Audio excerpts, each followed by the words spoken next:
Hello students, നമ്മളിന്ന് stores ലെഡ്ജറിലെ രണ്ടാമത്തെ ചോദ്യം ചെയ്യുന്നു. അതിലും നമുക്ക് പറയാം 2019 ഫെബ്രുവരി 1 സ്റ്റോഴ്സ് ലെഡ്ജർ അക്കൗണ്ടാണ് നമുക്ക് തയ്യാറാക്കേണ്ടത്. നമുക്ക് ഓപ്പണിംഗ് സ്റ്റോക്ക് ഇല്ല എന്നുള്ളൊരു പ്രത്യേകതയാണ് ഇതിലുള്ളത്. ഓപ്പണിംഗ് സ്റ്റോക്കിൽ നമ്മളത് എഴുതില്ല. പർച്ചേസ് ആണ് നമുക്ക് 2 ഡേറ്റിൽ 1-ാം തീയതിയും 3-ാം തീയതിയും പർച്ചേസ് തന്നിട്ടുണ്ട്. 500 യൂണിറ്റും 300 യൂണിറ്റും വീതം പർച്ചേസ് ചെയ്തു. അത് നമ്മൾ ബാലൻസ് കോളത്തിൽ എഴുതും. പിന്നെ ഒരു 400 യൂണിറ്റാണ് ഇഷ്യൂ പറഞ്ഞിട്ട് അത് 500 നിന്ന് എടുത്ത് കൊടുക്കും. പിന്നെ 600 യൂണിറ്റ് പർച്ചേസ് ഉണ്ട്, അത് കഴിഞ്ഞിട്ടുള്ള ബാലൻസ് എഴുതണം. അപ്പോൾ ഓരോ പർച്ചേസ് കഴിയുമ്പോഴും ബാലൻസ് സെപ്പറേറ്റ് എഴുതണം, ഓരോ ഇഷ്യൂ കഴിയുമ്പോഴും ബാലൻസ് സെപ്പറേറ്റ് എഴുതണം. അപ്പോൾ മുൻപുള്ള ഡേറ്റിലെ ബാലൻസ് നമ്മൾ സെപ്പറേറ്റ് ഇങ്ങോട്ട് കൊണ്ടുവന്നിട്ടാണ് നമ്മൾ ചെക്ക് ചെയ്യുക. അപ്പോൾ 1-ാം തീയതിയിലെ റെസിപ്റ്റ് എഴുതിയതിന് ശേഷം ബാലൻസ് എഴുതാം. 3-ാം തീയതിയിൽ റെസിപ്റ്റ് എഴുതിയതിന് ശേഷം ബാലൻസ് എഴുതുമ്പോൾ 1-ാം തീയതിയിലെ ബാലൻസ് താഴേക്ക് ഇറക്കി എഴുതിയിട്ട് വേണം 3-ാം തീയതിയിലെ ബാലൻസ്. 3-ാം തീയതി എന്നല്ല, നെക്സ്റ്റ് ഡേയിലെ ബാലൻസ് നമുക്ക് താഴേക്ക് എഴുതാനായിട്ട്. അങ്ങനെ നമുക്ക് ഓരോ ഡേറ്റിൽ അപ്പോൾ ഇഷ്യൂ കഴിയുമ്പോൾ കുറച്ചിട്ട് എഴുതാം. അതുപോലെ തന്നെ റെസിപ്റ്റ് വരുമ്പോൾ നമ്മൾ കൂട്ടി എഴുതാം. ഇതാണ് നമുക്ക് ചെയ്യേണ്ടത്. അപ്പോൾ പർച്ചേസ് 500 യൂണിറ്റ് ആദ്യത്തെ പർച്ചേസ് 2 രൂപയുടെ, ദെൻ 300 യൂണിറ്റ് വീണ്ടും പർച്ചേസ് 3 രൂപയുടെ, 400 യൂണിറ്റ് ഇഷ്യൂവിൻ്റെ റേറ്റ് പറയില്ല. അത് ഏത് ലോട്ടിൽ നിന്നാണ് എടുക്കുന്നത്, ഏത് ഡേറ്റിലാണ് എടുക്കുന്നത്, ആ ഡേറ്റിലെ റേറ്റാണ് നമുക്ക് എടുക്കുക. 300 യൂണിറ്റ് വീണ്ടും പർച്ചേസ്, 400 യൂണിറ്റ് ഇഷ്യൂ, വീണ്ടും 600 യൂണിറ്റ് പർച്ചേസ്, 400 യൂണിറ്റും വീണ്ടും ഇഷ്യൂ, പർച്ചേസ് 2 ഡേറ്റിൽ 500-ഉം 200 യൂണിറ്റ്, 600 യൂണിറ്റ് 28-ാം തീയതി ഇഷ്യൂ. അപ്പോൾ സ്റ്റോഴ്സ് ലെഡ്ജർ അക്കൗണ്ടിലേക്ക് എടുക്കുമ്പോൾ ഡേറ്റ്, റെസിപ്റ്റ്, ഇഷ്യൂ, ബാലൻസ്, അതുപോലെ തന്നെ ക്വാണ്ടിറ്റി റേറ്റ് എമൗണ്ട്. അങ്ങനെ നമ്മൾ 1-ാം തീയതിയിലേക്ക് വരുമ്പോൾ 1-ാം തീയതി നമ്മൾ എന്താണ് സംഭവിച്ചിരിക്കുന്നത്, 1-ാം തീയതി നമ്മൾ പർച്ചേസ് ചെയ്യുന്നു. ഓക്കെ, 1-ാം തീയതി നമ്മൾ പർച്ചേസ് ചെയ്യുന്നു. എത്ര യൂണിറ്റ് പർച്ചേസ് ചെയ്യുന്നു? 1-ാം തീയതി നമ്മൾ പർച്ചേസ് ചെയ്യുന്ന ഡേറ്റ് എത്ര യൂണിറ്റാണ് നമ്മൾ പർച്ചേസ് ചെയ്യുക? 500 യൂണിറ്റ് പർച്ചേസ്. 500 യൂണിറ്റ്. അതിൻ്റെ റേറ്റ് എത്രയാണ്? റേറ്റ് 2 രൂപയാണ്. റേറ്റ് 2 രൂപ. അത് 500 × 2 1000 അതാണ്. അപ്പോൾ അത് ബാലൻസ് കോളത്തിൽ എഴുതണം. ബാലൻസ് കോളത്തിൽ 500 എഴുതണം, 2 എഴുതണം, ദെൻ 1000 എഴുതണം. ഓക്കെ,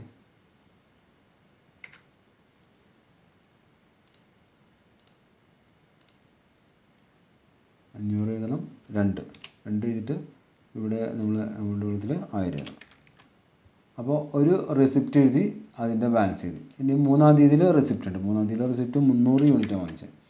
അതിൻ്റെ റേറ്റ് എത്രയാണ് പറഞ്ഞാൽ? അതിൻ്റെ റേറ്റ് 3 രൂപയാണ് പറയുന്നത്. 3 രൂപ റേറ്റ് 3 രൂപ പറയുന്നത്. ഓക്കെ, അത് ഞാൻ സെൻറ്റർ ചെയ്യുന്നുണ്ട്. ദെൻ അതിൻ്റെ 300 × 3 എത്ര? 900 വരും. 300 × 900. ഇനി ബാലൻസ് എഴുതുമ്പോൾ നമ്മൾ എന്ത് ചെയ്യണം? ബാലൻസ് എഴുതുമ്പോൾ മുൻപുള്ള 500 ആദ്യം ഇറക്കി എഴുതാം, 2 രൂപ വെച്ച്. ദെൻ 1000 എഴുതിയിട്ട്, അങ്ങനെ 1000 എഴുതി കഴിഞ്ഞതിന് ശേഷം മാത്രമാണ് നമ്മൾ രണ്ടാമത്തെ പർച്ചേസ് ആയ 300 അവിടെ എഴുതാൻ പാടുള്ളൂ. അതിൻ്റെ റേറ്റ് 3, ദെൻ അതിന് താഴെ 900. ഓക്കെ, 900. അതിന് ശേഷം 6-ാം തീയതിയാണ്. 6-ാം തീയതി പറഞ്ഞു ഇഷ്യൂ എന്ന് പറഞ്ഞു. 6-ാം തീയതി 400 യൂണിറ്റ് ഇഷ്യൂ. അപ്പോൾ 400 യൂണിറ്റ് ഇഷ്യൂ ചെയ്യുന്ന നേരത്തെ നമ്മൾ ശ്രദ്ധിക്കുക, നമ്മുടെ ഫസ്റ്റ് ലോട്ടിൽ 400 യൂണിറ്റ് ഉണ്ടോ എന്ന് നോക്കുക. ഉണ്ടെങ്കിലാണ് നമ്മൾ അതിൽ നിന്ന് എടുക്കാൻ പോകുള്ളൂ. അല്ലെങ്കിൽ ഉള്ളത് കൊടുക്കുക. ഇവിടെ 500 ഉണ്ട്, അപ്പോൾ അതുകൊണ്ട് നമുക്ക് 400 കംപ്ലീറ്റ് അതിൽ നിന്ന് തന്നെ എടുക്കാം. അതിൻ്റെ റേറ്റ് എത്രയാണ്? അതിൻ്റെ റേറ്റ് 2 രൂപയാണ് റേറ്റ്. അപ്പോൾ അതിൻ്റെ ടോട്ടൽ എത്ര വരും? 400 × 2 800 വരും. ഇനി ബാലൻസ് ചെയ്തുമ്പോൾ ശ്രദ്ധിക്കണം, ഈ 500 നിന്നാണ് 400 എടുത്ത് കൊടുത്തത്. അപ്പോൾ ബാക്കി എത്ര ഉണ്ടാവും? ബാക്കി 100 ഉണ്ടാവും. അതിൻ്റെ റേറ്റ് എത്രയാണ്? റേറ്റ് 2. അപ്പോൾ അതിൻ്റെ ടോട്ടൽ എത്ര വരും? 200 വരും. ഓക്കെ, ദെൻ പിന്നെ നമുക്ക് ഉള്ളത് എത്രയാണ്? 300 യൂണിറ്റ് അവിടെ ബാക്കിയുണ്ട്. 300 3 900. 300 3 900 വരും. ഓക്കെ, ഇനി അടുത്ത ഡേറ്റ് 15-ാം തീയതിയാണ്. അല്ല, 10-ാം തീയതി. അടുത്ത ഡേറ്റ് 10-ാം തീയതി. 10-ാം തീയതി നമ്മൾ പർച്ചേസ് ചെയ്യുക. 600 യൂണിറ്റ് പർച്ചേസ് ചെയ്തു. അതിൻ്റെ റേറ്റ് എത്രയാണ്? 600 യൂണിറ്റ് പർച്ചേസ്, അതിൻ്റെ റേറ്റ് 4 അപ്പോൾ ഗുണിക്കുമ്പോൾ 600 × 4 2400. ബാക്കി ബാലൻസ് കോളത്തിൽ നമ്മൾ എങ്ങനെ എഴുതും? ബാലൻസ് കോളത്തിൽ മുൻപുള്ള 100-ഉം 300-ഉം അങ്ങനെ ഇറക്കി എഴുതാം. 100-ഉം 300-ഉം പിന്നെ 600 എഴുതാം. 600. അതുപോലെ അതിൻ്റെ റേറ്റ് അത് 100-ൻ്റെ റേറ്റ് 2. 100-ൻ്റെ റേറ്റ് 2. ദെൻ ബാക്കി 300-ൻ്റെ റേറ്റ് 3. ദെൻ 600-ൻ്റെ റേറ്റോ അത് 4 പുതിയത്. Okay, then balance 100 × 2 200. Then 300 × 3 900. Then 600 × 4 2400. ഇതാണ് നമ്മുടെ റേറ്റ്. Okay, balance. ദെൻ 12-ാം തീയതി. 12-ാം തീയതി എന്താണ് സംഭവിച്ചത്? ഇഷ്യൂ ആണ്. എത്ര യൂണിറ്റ്? 400 യൂണിറ്റ് ഇഷ്യൂ ആണ്. 400 യൂണിറ്റ് ഇഷ്യൂ ചെയ്യാൻ പറയുമ്പോൾ ആദ്യം നമ്മൾ എന്ത് ചെയ്യുക? ഉള്ളത് ആദ്യം കൊടുക്കുക. അപ്പോൾ 100 ആണ് ആദ്യം നമുക്കുള്ളത്. പിന്നെ എത്ര കൊടുക്കണം? പിന്നെ നമുക്കൊരു 300 കൂടിയും കൊടുത്താൽ നമുക്ക് 400 അപ്പോൾ 300 കൊടുക്കാം. അതിൻ്റെ റേറ്റോ 100ൻ്റെ റേറ്റ് എത്രയാണ്? 100ൻ്റെ റേറ്റ് 2. ആ 2 കൊണ്ട് ഗുണിക്കുമ്പോൾ എത്ര വരും? 200 വരും. ഓക്കെ. ദെൻ 300ൻ്റെ റേറ്റ് എത്രയാണ്? 3. അതിൻ്റെ എത്രയാണ്? 900. 300 × 3 900 വരും. ദെൻ അപ്പോൾ 100ഉം 300 എടുത്ത് കൊടുത്തു. ബാക്കി എത്രയുണ്ട്? ബാക്കി 600 ഉണ്ട്. 600 അതിൻ്റെ റേറ്റ് എത്രയാണ്? 4. ഓക്കെ, 4. ദെൻ 600 × 4 2400. അതാണ് അതിൻ്റെ എമൗണ്ട് വരുന്നത്. ഓക്കെ. ഇനി 14-ാം തീയതി എന്താ സംഭവിച്ചിരിക്കുന്നത്? 14-ാം തീയതി ഇഷ്യൂ ആണ്. 400 യൂണിറ്റ് ഇഷ്യൂ. അപ്പോൾ നമ്മൾ ഇഷ്യൂ കോളത്തിലേക്ക് വീണ്ടും വരുന്നു. 600 യൂണിറ്റ് ഉണ്ട്. 600ൽ നിന്ന് 400 എടുത്ത് കൊടുക്കണം. അപ്പോൾ 400 എഴുതി. അതിൻ്റെ റേറ്റ് എത്രയാണ്? അതിൻ്റെ റേറ്റ് 4 ആണ്. 400 × 4 4 16 1600. 600ൽ നിന്ന് 400 പോയി കഴിഞ്ഞാൽ ബാക്കി എത്രയുണ്ട്? 200 ആണ്. 600ൽ നിന്ന്, അതായത് ഇതാണ് ബാലൻസ്. അതിൽ 400 യൂണിറ്റ് എടുത്ത് കൊടുത്ത് ബാക്കി എത്രയുണ്ട്? 200. 600ൽ നിന്ന് 400 കുറച്ച് ഈ 200 എഴുതാം. പിന്നെ അതിൻ്റെ റേറ്റ് 4 തന്നെ. 4 200 × 4 800. ഓക്കെ. ദെൻ അടുത്ത 18-ാം തീയതി. 18-ാം തീയതി എന്താ സംഭവിച്ചത്? 18-ാം തീയതി നമുക്ക് ഒരു മെറ്റീരിയൽസ് വാങ്ങിയതായിട്ട് നമുക്ക് കാണാം. 18-ാം തീയതി എത്ര യൂണിറ്റ് വാങ്ങിച്ചു? 500 യൂണിറ്റ് വാങ്ങിച്ചു. അതിൻ്റെ റേറ്റ് എത്രയാണ്? 300. 3 രൂപ. 500 × 3 എത്രയാണ്? 1500. 1500. ഇനി ഇത് ബാലൻസ് കോളത്തിൽ കൊണ്ട് എഴുതണം. ബാലൻസ് കോളത്തിൽ എഴുതുമ്പോൾ ശ്രദ്ധിക്കണം, മുൻപുള്ള ബാലൻസ് ആദ്യം ഇറക്കി എഴുതാം. 200 ആദ്യം ഇറക്കി എഴുതാം. ദെൻ അതിൻ്റെ 4 രൂപ എഴുതാം. ദെൻ 800 എഴുതാം.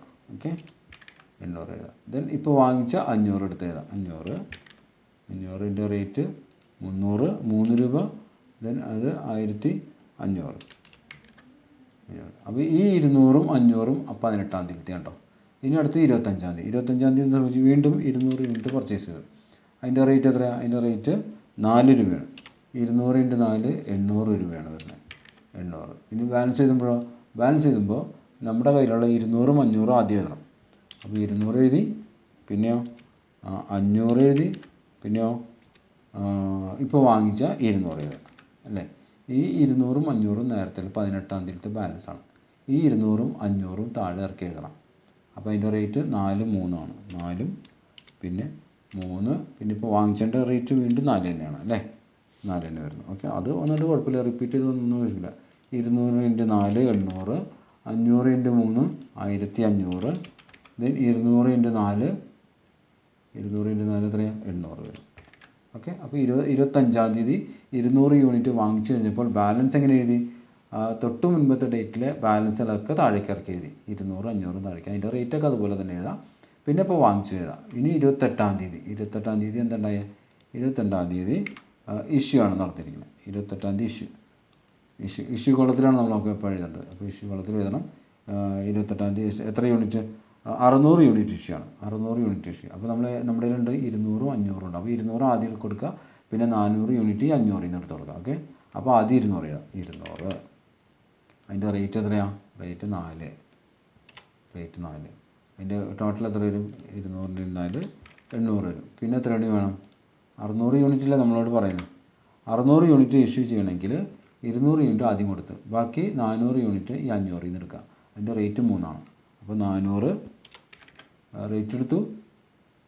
പിന്നെ അതിൻ്റെ 3 രൂപ 400 ക്വാണ്ടിറ്റി എടുത്തു. 3 രൂപ റേറ്റ് എടുത്തു.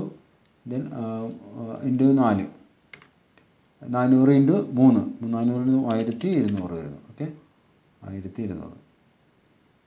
ഒരു ചെറിയൊരു സ്ഥലത്തിൻ്റെ പോരായ്മ ഉണ്ട്. 1200 ആവാനായിട്ട്. ഓക്കെ,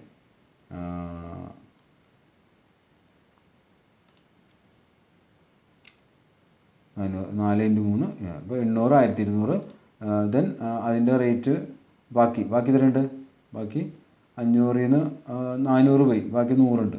100 3 പിന്നെ ഈ 200 4. അപ്പോൾ 100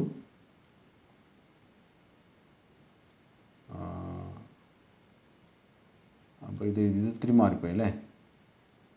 അതാണ് അവിടെ ഉണ്ടായ സംഭവം. അപ്പോൾ ഇതൊന്ന് കറക്റ്റ് ചെയ്യുന്നുണ്ട്. കോളം മാറിപ്പോയിട്ടുണ്ട്. ഇഷ്യൂ ചെയ്തപ്പോഴേ അത് കോളം അങ്ങോട്ട് നീങ്ങിപ്പോയി. അതാണ് സ്ഥലം പോരായി വന്നത്. അല്ലാതെ അങ്ങനെ വരേണ്ട കാര്യമില്ല. ഓക്കെ, ഇത് റേറ്റിൻ്റെ കോളാണ്. അങ്ങനെ തന്നെ കിടക്കട്ടെ. അപ്പോൾ ഇവിടെയാണ് വേണ്ടത്. ഓക്കെ, 20-ാം തീയതി നമ്മൾ 28-ാം തീയതി ഇഷ്യൂ പറയുന്നു. 28-ാം തീയതി ഇഷ്യൂ പറയുമ്പോൾ എത്ര യൂണിറ്റ് ഇഷ്യൂ? 200 unit issue. പിന്നെ എത്ര യൂണിറ്റ് കൂടി വേണം? 400 യൂണിറ്റ് കൂടി വേണം. 600 ആകെ കൊടുക്കണ്ടേ? 600 യൂണിറ്റ് വേണം. അതിൻ്റെ റേറ്റ്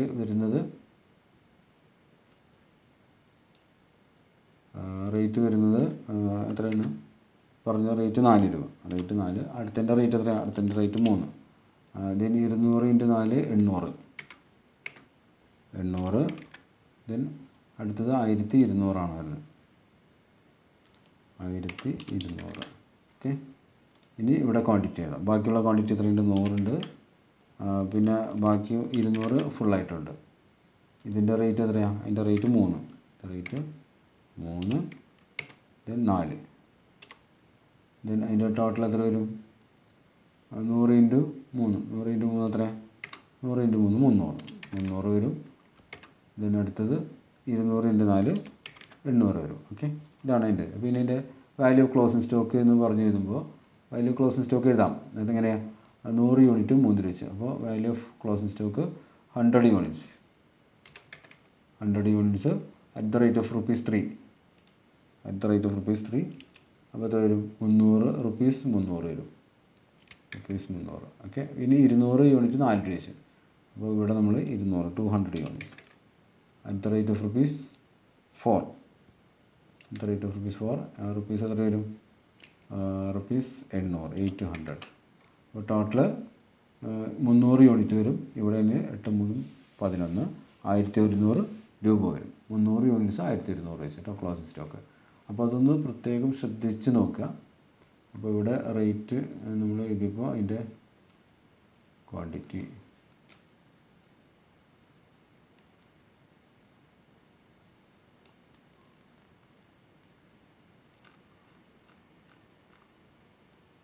ഓക്കെ.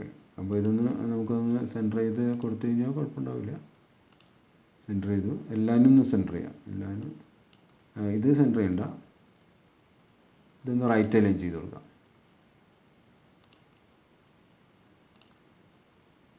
ഇത് ക്വാണ്ടിറ്റീസൊക്കെ റൈറ്റ് അലൈൻ ചെയ്ത് അതിലെ വാല്യൂസൊക്കെ റൈറ്റ് അലൈൻ ചെയ്യുക. അതാണ് കൂടുതൽ നല്ലത്.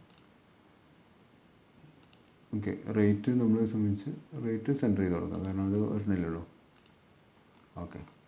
ഇതാണ് നമ്മുടെ സ്റ്റോഴ്സിൽ അടിച്ചത് കേട്ടോ. അപ്പോൾ രണ്ടാമത്തെ ചോദ്യമാണ് ഇപ്പോൾ നമ്മൾ ചെയ്തത്. ഒന്ന് പ്രത്യേകം ശ്രദ്ധിക്കുക, കേൾക്കുക കേട്ടോ. ഓക്കെ. Thank you.